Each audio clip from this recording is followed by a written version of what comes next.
Sit! Ha!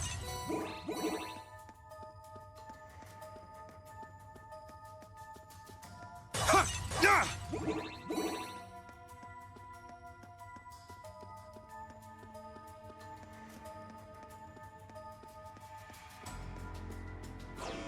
I see a powerful enemy. Take... A worthy opponent.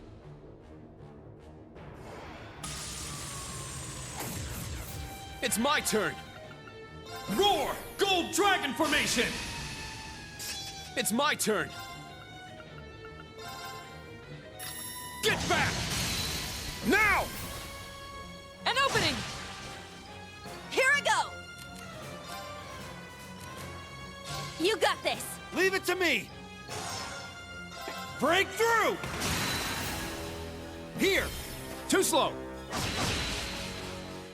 Very well. Strike! It's down! Take this! I'll handle this. Azure Cleaver! Ah! Now! An opening! Let's go! Get back! Very well. Strike! There! Take this! Leave it to me! Break through! My turn. Resonate! Divine Song Formation! My turn. Ah! Now! An opening! Very well. Cha! It's down! Take this! Let's go! Yeah!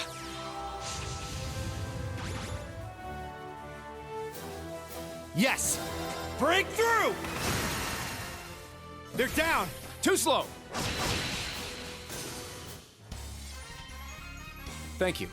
It was a good lesson. Thanks.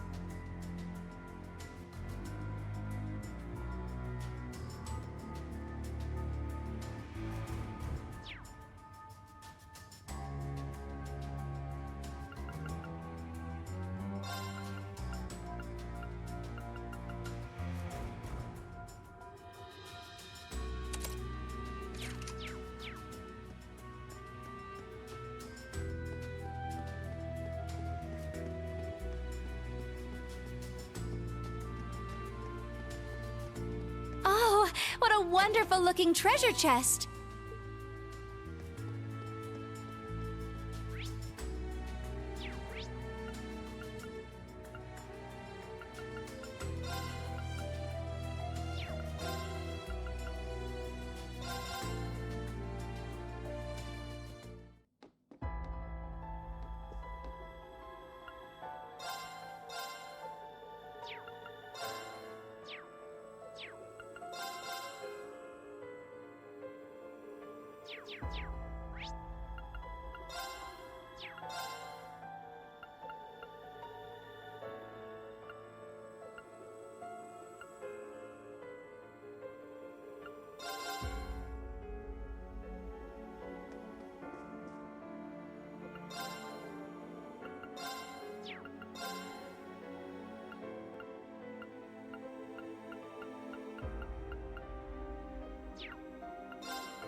Oh, you have something interesting.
The highest rank. Marvelous. Here's your reward. I look forward to next time.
Oh, that was so refreshing.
This is horrifying. And all according to their plan. It won't be long before war, as things stand. I know it's frustrating to watch, but we can't afford any distractions.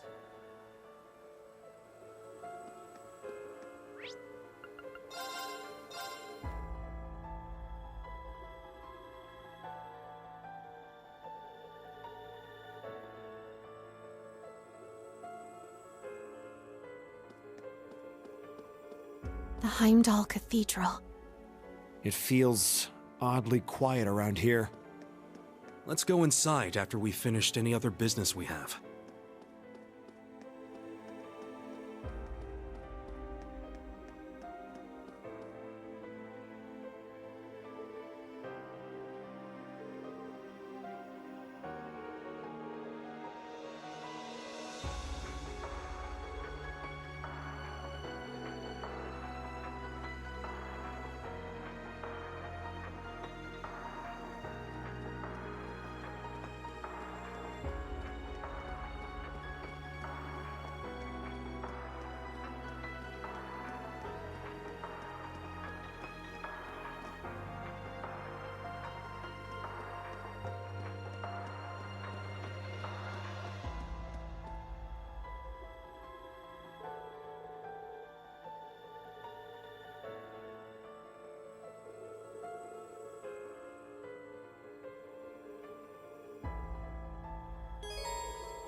So, you've arrived at last.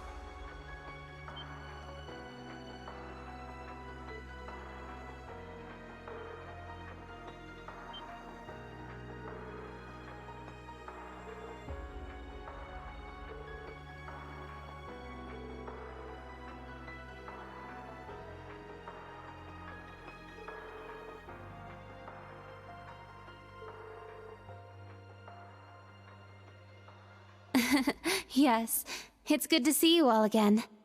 Please, come in. They're waiting for you just over there.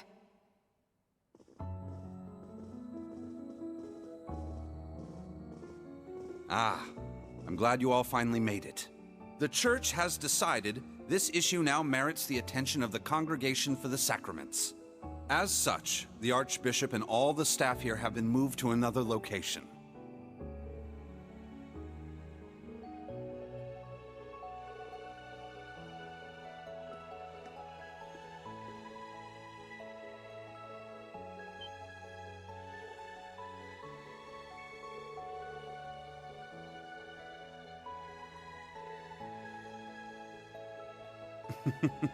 Thank you for all your diligence, Rosine.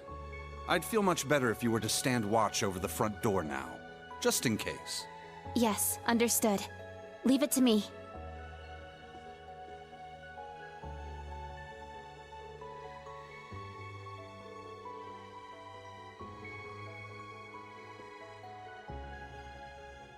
Let me introduce you. This man is a member of the Gralsritter, a division of the Septian Church. He's the second in command, in fact. Thomas Lysander. He holds the seat of Second Dominion and is sometimes known by his title, the Partitioner.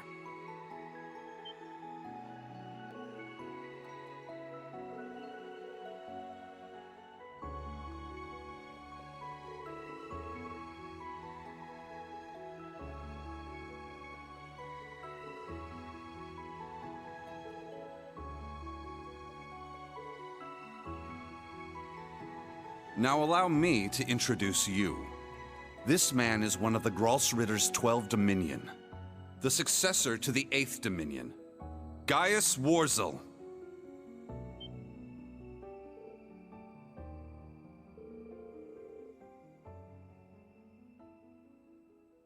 Yeah, a lot happened all at once. After graduating from Thors, I returned to Nord and began observing the struggle between Erebonia and Calvert. However, I began to feel something dark and sinister carried on the winds of the plateaus. I consulted my father and the chief, and eventually my old teacher, Father Barkhorn, came to visit. You might remember the name. He was the traveling priest we chased after during the Civil War. But it turns out, he was also the 8th Dominion of the Gralsritter, with the title the Roaring Lion. He was an extremely skilled knight, who investigated the Salt Pale in Northumbria and trained Brigadier General Bardius. Apparently, he was worried and came to Nord to check up on me. He explained to me that what I had been sensing was called the Gale of Ruin. I'm not sure why I'm able to sense it. Maybe it's because I'm a descendant of those who fought alongside the Lionheart Emperor. I mentioned this to him and he came to a realization. But then it happened. A Calvardian ship that broke past the 7th Armored Division attacked my village. My father was away at the time. I fought back in an attempt to protect my family, but it was no use. Right as I prepared myself for death, my teacher threw his huge body in the way to protect me. And as he lay there dying, he passed his stigma onto me. Across the nearly 1,000-year history of the Gralsritter, its highest-ranking members have each borne one of 12 sacred markings. This was one of those markings.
Stop hiding! Come out already! You're the one who called us here in the first place, aren't you? I only hid myself so as not to interrupt your discussion.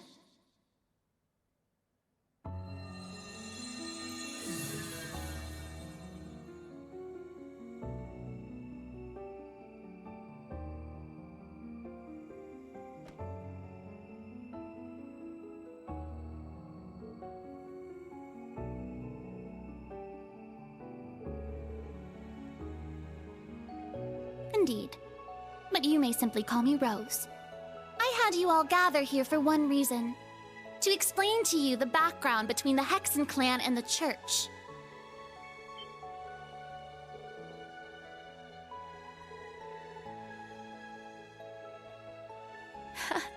It's not as though we don't believe in Adios. There have been some differences in opinion over the years, but we and the Church have worked together on a number of occasions. For example, during the War of the Lions, or the vampire incident in the Middle Ages. Not to mention the fight against the Dark Dragon 800 years ago. But all that was just Rose sticking her nose into other people's business.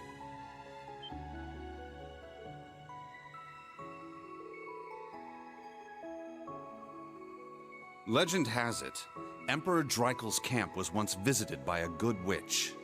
And the novel Red Moon Rose features a vampire hunter affiliated with the Church who was, in truth, the true ancestor of the vampires.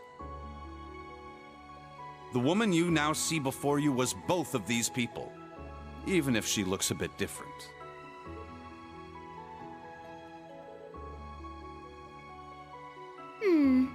800 or so.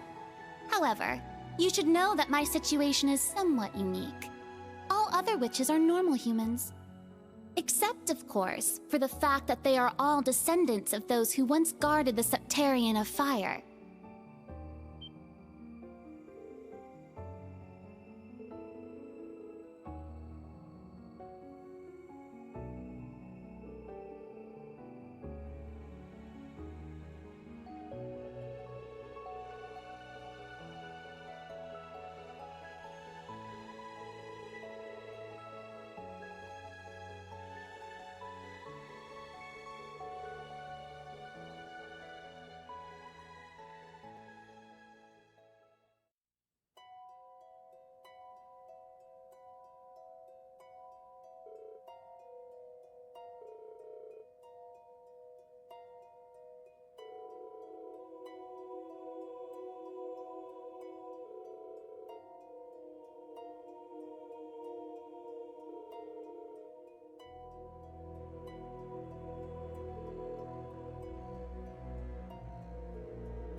In the beginning, this land housed two of the Septarians.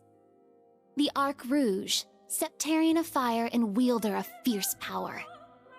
The Lost Zem, Septarian of earth and bearer of unyielding endurance. Each assumed the form of a colossal guardian and went about granting boons and performing miracles for its people. For a few centuries, the land of Erebonia prospered, but eventually, its people began to vie for power and control. The Septarians had always granted their people's wishes, but now, their peoples each wished for the other's destruction. And so, the two colossi began fighting. Their battle ravaged the earth and split the sky, devastating the entire region. The humans tried to stop them, but it was in vain. The Septarians' fight continued 1,000 days, scorching the land black. When the battle ended at long last, it was a tie. Exhausting their power in one final strike, the two Septarians were blown away, left as nothing but empty shells. Yet the tale did not end there. The power expelled by each Septarian collided and became one, resulting in the creation of an entirely new entity. The Great One, the Septarian of Steel. It was an existence created from the union of fire and earth. It was beyond anything else in this realm. It was the ultimate source of power. Though things seemed fine at first, the survivors of the war soon realized the eternal conflict within it. They knew this conflict would cause it to grow ever more unstable, and that it was not something that could be handled by mankind. With the Holy Beast's assistance, the kins of fire and earth joined together to see the Great One sealed away. However, each of their attempts ended in failure. Left with no other options, they resorted to their final plan. The Great One would remain whole in the higher plane, yet its physical incarnation in this world split into numerous shards. It was this final gambit that saw disaster averted. Indeed, their combined efforts bore fruit. The kin of Earth created 7 vessels, while the kin of Fire split the Great One's power and infused each vessel with a part of it. 7 dolls in the form of knights, each bearing the Great One's power, the Divine Knights.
Holy Spirit, tear us the place where you merge.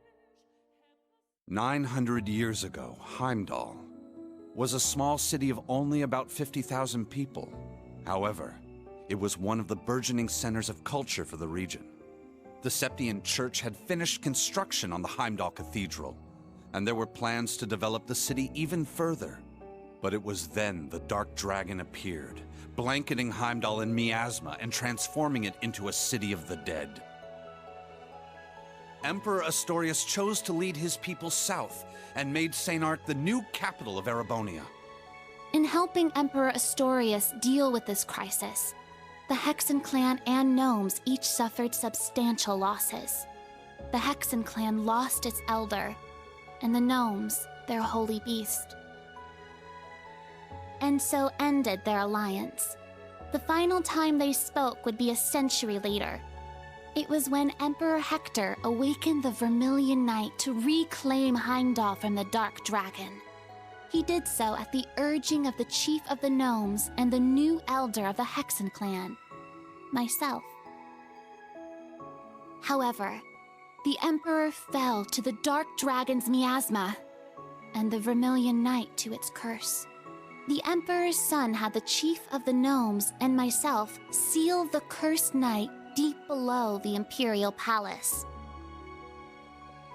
That would be the last act our two clans performed together. I do not know why, but the gnomes cut off contact with our clan and hid themselves away. In the 800 years that followed, whenever war struck Erebonia, a divine knight would enter the stage, demonstrate its might, then vanish. I was certain the gnomes were involved, yet all we could do was guide awakeners on the proper course.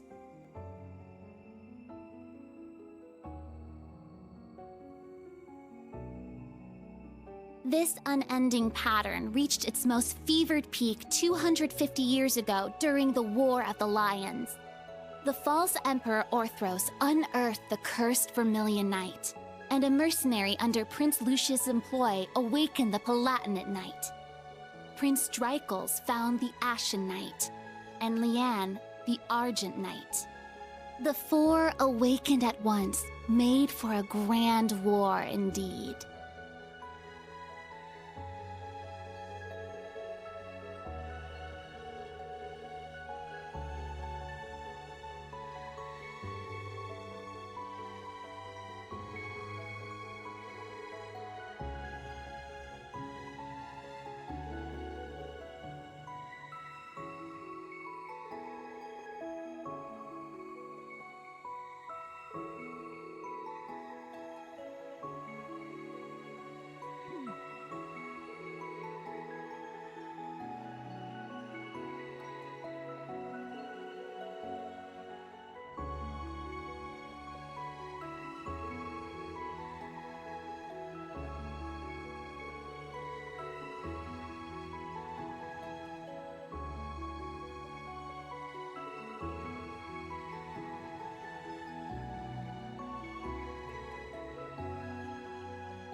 When the sacrifice is made and the ancient blood flows, the path to the Grawl of Erebos shall open. When the tainted holy beast is pierced by the blade of World's End, and its blood fills the Grawl, the great twilight shall fall upon the land.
Muse?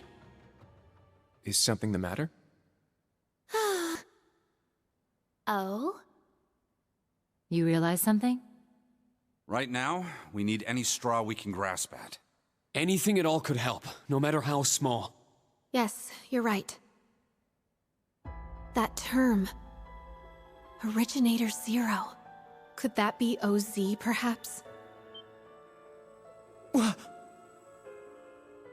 That's what the Black Workshop called Millium and Altina. They're model numbers. OZ. Oh, what are you talking about? So you finally made it. That voice.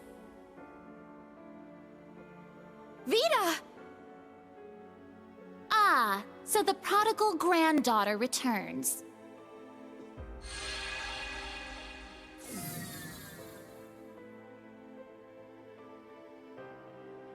Misty, Vita.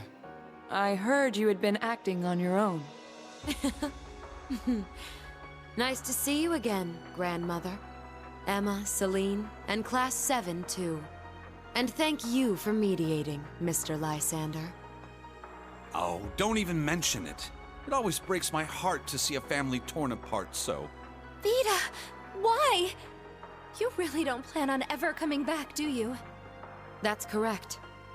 As I said before, my allegiance will forever lie with the Grandmaster. I can't return to you and Grandmother. I can never go back to the way I used to be. Just like the Steel Maiden. Seriously, who even is this Grandmaster person? have no clue. But it is clear she is quite taken with them. So do tell, Vita. If you have not decided to return to us, why show yourself now? Has Ouroboros finally decided upon its course of action? Yes. After our experiments with the 3 ions, the 6 other Anguis came to a unanimous decision. They decided to ignore my warning. They will work with the Chancellor and the Gnomes to bring about the Great Twilight, completing the Phantasmal Blaze plan. That's... So that's how it is. The reason Ouroboros was so quiet the past month wasn't because they left Erebonia. It was to carry out their plan, and determine whether they should work alongside enemies and traitors. How can that be? If that were the case, it means... They're all our enemies? Is this? It's not the cathedral's bell. Huh? I think I recognize it from Crossbell. You do? Yeah, I'm sure of it. I remember hearing it right before the incidents in Crossbell, when we were still independent. Oh! The one from the museum! The bell from Stargazer's tower? But the sound's coming from a different direction than the museum. The Phantasmal Blaze plan. What a fitting name. I wonder how much of this she foresaw. That is quite enough mumbling to yourself. If you know what is going on, show us! It'll be a bit tough without Grianos. I'll need your help, Grandmother. Emma, Celine, you too. Yes! Ugh, I'm not your slave.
Now then, let's say we celebrate the continuation of the Phantasmal Blaze plan by bringing in the Great Twilight.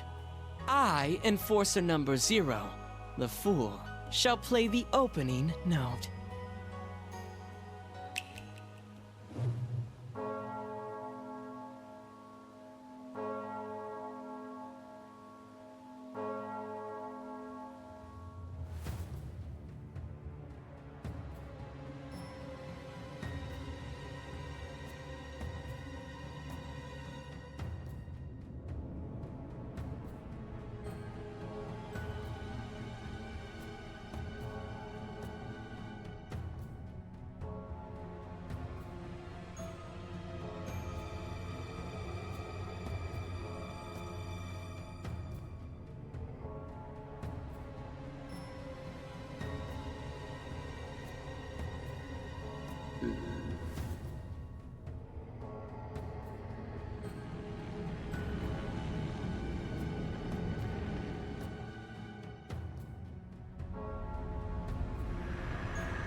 Check that out!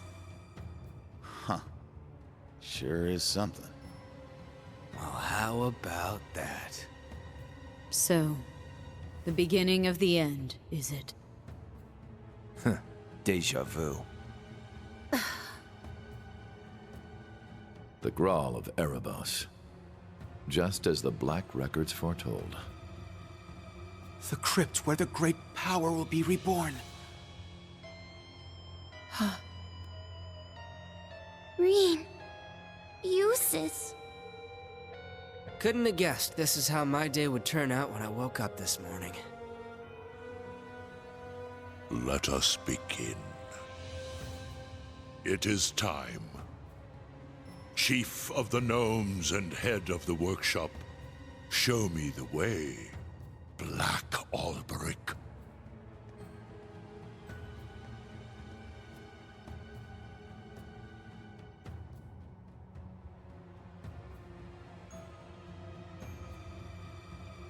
As you wish, my lord.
Rufus.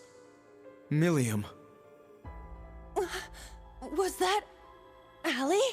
Yes. But why? Boss, Zeno, and Leo. Azure Siegfried. And that guy in the lab coat, isn't that... The blazing demon and the fool were there as well. So that's the maiden. Why?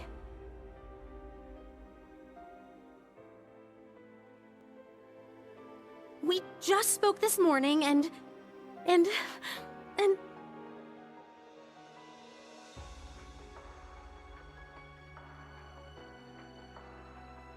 What's going on?! Lisa. That man's name was Lumen or something like that, right? His hair looked different. Franz Lumen, the first disciple of G. Schmidt, and the deceased husband of the Reinford Group's chairman, also known as Franz Reinford. Ah, so he has been lurking in the shadows these past 20 years. Yes. Perhaps for the sake of working with the Chancellor, to engineer this very moment. Elisa. Snap out of it! Now's not the time! As a bracer, I can't just sit here and let them pull off whatever that Twilight crap is they're planning. How about all of you? She's right. We can't stop here. We gathered together to do whatever we could to help. Our goal remains unchanged. Yep, true. Elisa, let's go. Yeah. Well, Vita, what will you do now? Well, I'd like to charge in there alongside the rest of you, mostly out of spite.